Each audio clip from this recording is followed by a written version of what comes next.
Assalamualaikum warahmatullahi wabarakatuh. Halo semuanya, yang terhormat Ibu Aulia Solihah Iman Nur Khotimah MPD selaku dosen dari mata kuliah Pancasila dan juga teman-teman semuanya yang berbahagia. Di sini saya Ica Anissa Aprilia dengan NIM 21083020026 akan menyampaikan mengenai implementasi Pancasila dalam kehidupan sehari-hari. Nah, langsung saja yuk kita simak pembahasannya. Teman-teman semuanya, seperti yang telah kita ketahui bahwasannya Pancasila merupakan rumusan kehidupan berbangsa dan bernegara bagi seluruh rakyat Indonesia. Pancasila juga merupakan sebuah dasar negara, ideologi bangsa, pandangan dan falsafah hidup sebuah bangsa, bahkan menjadi sumber dari segala sumber hukum. Nah, lantas bagaimana sih cara kita untuk mengimplementasikan nilai-nilai tersebut dalam kehidupan sehari-hari? Nah, yang pertama ada sila ketuhanan yang Maha Esa. Sila pertama ini mengandung nilai-nilai ketuhanan. Pancasila dengan sila pertamanya ini merupakan sebuah falsafah yang sesuai dan berhubungan dengan agama. Oleh karenanya, sudah seharusnya nih kita sebagai insan yang beriman dan juga bertakwa kepada Allah untuk mendirikan perintahnya guna meningkatkan rasa keimanan kita terhadap Sang Ilahi. Kita juga sebagai bangsa Indonesia sudah sepatutnya menyadari realitas kemajemukan Indonesia sebagai sebuah berkah dari Allah dan tentunya perlu dikembangkan dan dilestarikan. Keberagaman agama yang ada di Indonesia semestinya tidak bersifat hierarkis, melainkan egaliter. Dan oleh karena itu, berimplikasi pada nilai etis toleransi. Sebagai umat beragama, kita harus saling bertoleransi antar agama lainnya. Selanjutnya, yakni sila kedua dengan bunyi kemanusiaan yang adil dan beradab. Nilai yang terkandung dari sila kedua ini adalah nilai kemanusiaan. Nah, nilai kemanusiaan apa sih yang dimaksud?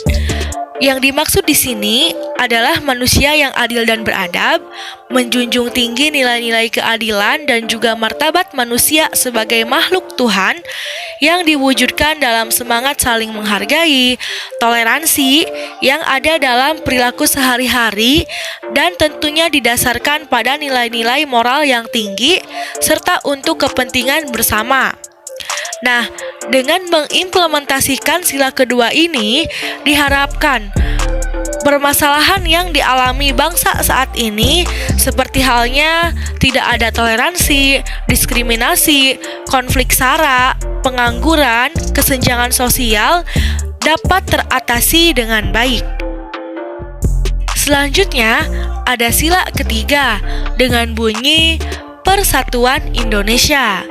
Seperti yang telah kita ketahui, bahwasannya Indonesia adalah negara yang kaya akan keberagaman, baik itu dari suku, agama, bahasa, budaya, ataupun ras.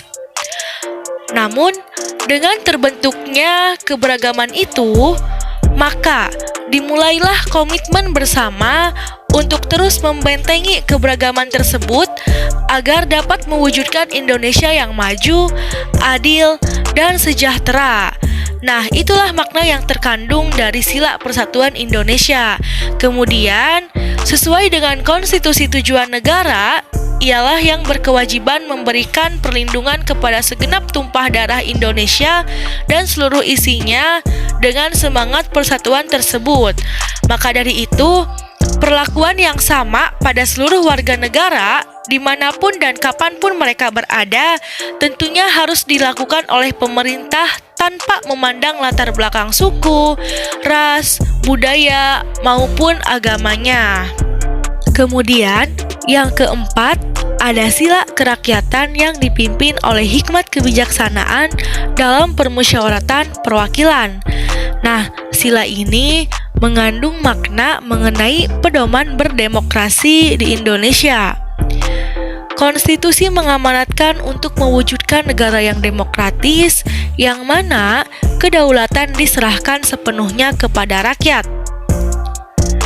Akan tetapi, cara bagaimana mengimplementasikan demokrasi Indonesia ini masih dalam tahap pencarian identitas.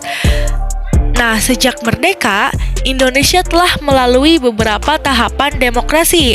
Seperti yang telah kita ketahui ya, yang pertama ada demokrasi masa revolusi, kemudian demokrasi parlementer, demokrasi terpimpin, demokrasi era Orde Baru, hingga sekarang yakni demokrasi era reformasi. Yang terakhir ada sila kelima dengan bunyi keadilan sosial bagi seluruh rakyat Indonesia. Nah, sila kelima ini bermakna bahwasannya setiap warga negara wajib diperlakukan sama tanpa adanya perbedaan suku, ras, agama, bahasa, status antara si kaya dan si miskin maupun jabatan.